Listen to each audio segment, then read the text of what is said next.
This is me.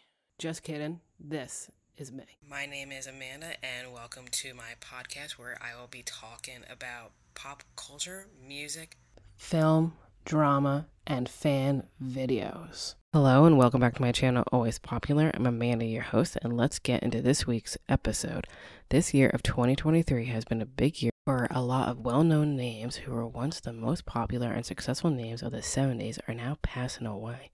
It's quite scary to think that all these people who had a big lasting impact are gone, from big names like Tony Bennett to Pee Wee Herman and now Bob Barker. This list of big names I sort of grew up with are now gone. Lastly, in the last weekend, this Labor Day, heaven gained another iconic singer and rocker, Jimmy Buffett. Surprisingly, Jimmy Buffett was only in his 70s and I didn't think he was that old. So today we are doing another tribute to a trailblazer. This is going to be on Jimmy Buffett, the Paradise Island King. Jimmy Buffett was born on December 25th, 1946 in Mississippi alongside his two younger sisters, Lucy and Lori. Born as James William Buffett, Jimmy was a well-known songwriter, musician, businessman, and author as well. When Jimmy was younger, as a child, he was exposed to sailing, which then later inspired his music. When attending college, his fraternity brother taught him how to play the guitar. Jimmy unfortunately couldn't handle doing school and handling girls at the same time, and he failed out of college. Eventually, he attended another college and finished with a bachelor's degree in history in 1969. After graduating, he moved to New Orleans and held street performances for drunken crowds on Bourbon Street. In 1970, he moved to Nashville, Tennessee to pursue country music while he was working as a journalist for Billboard magazine. He soon released his first debut album, Down to Earth, in August of 1970, and it only sold 324 copies, mainly because it had a limited initial appeal for the album.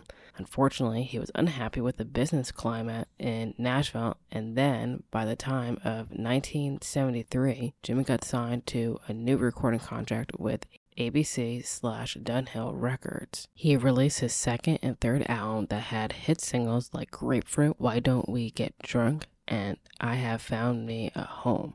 In between 1974 to 1976, he released 4 more studio albums. Then his major 7th studio album, Changes in Latitudes, Changes in Attitudes, completely shifted his career. This album of his is still his best-selling album to date and has his biggest single being Margaritaville. This album ended the Key West phase he had styled from his previous albums, capturing the feel of the early 1970s. His song Margaritaville had a huge cultural significance back then, and it still does. Besides being his most famous and successful song, the song was so huge that it turned into a restaurant chain for casual dining in 1985. Margaritaville is a hospitality company that manages and then franchises his restaurant chain retail store, selling his themed merchandise along with hotels as well. Of course, it was headquartered and founded in Key West, Florida. Alongside all of this, he partnered with Outback Steakhouse to develop the first cheeseburger in paradise, which was off his 8th album, Son of a Sailor. Jimmy's other massive song turned into a casual dining restaurant chain.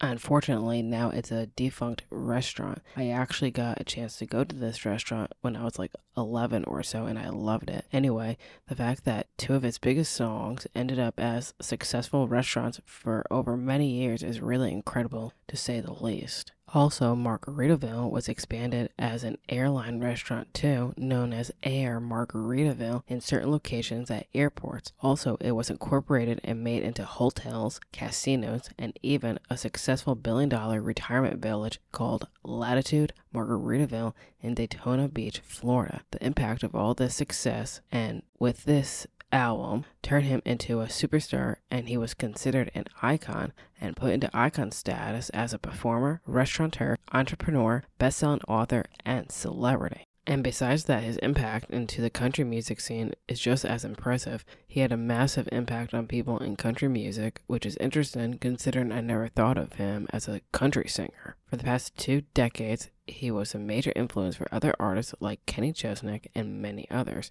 According to Rolling Stone, sonically, they owe their great depth to Jimmy Buffett, whose tropical vibes, beachy imagery, and ocean escapism has shaped the last 2 decades of mainstream country music. He became a symbol and became known as the king of island escapism for his laid-back and carefree sound. He had an interesting and unique sound which had fusions of country, Caribbean, and rock music. He embodied the funny, carefree lifestyle, and that's why many people loved his themes and projects. He had other well-known songs like It's 5 O'Clock Somewhere with Alan Jackson and Changes in Latitudes, Changes in Attitudes.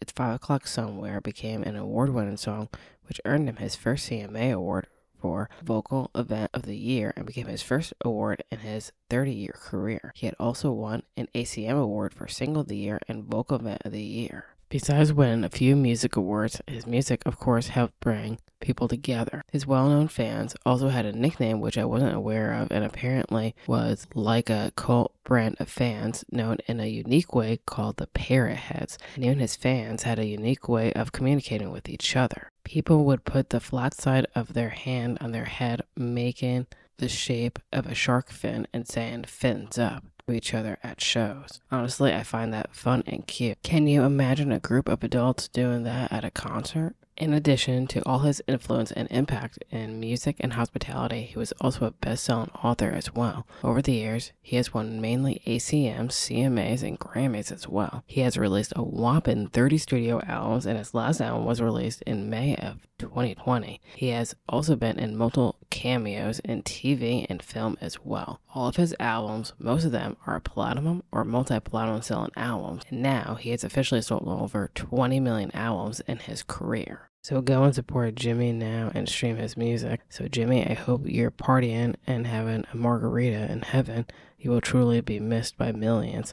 So fins up and sail away to paradise. Once again, thanks for listening and watching, and you'll hear me in the next episode.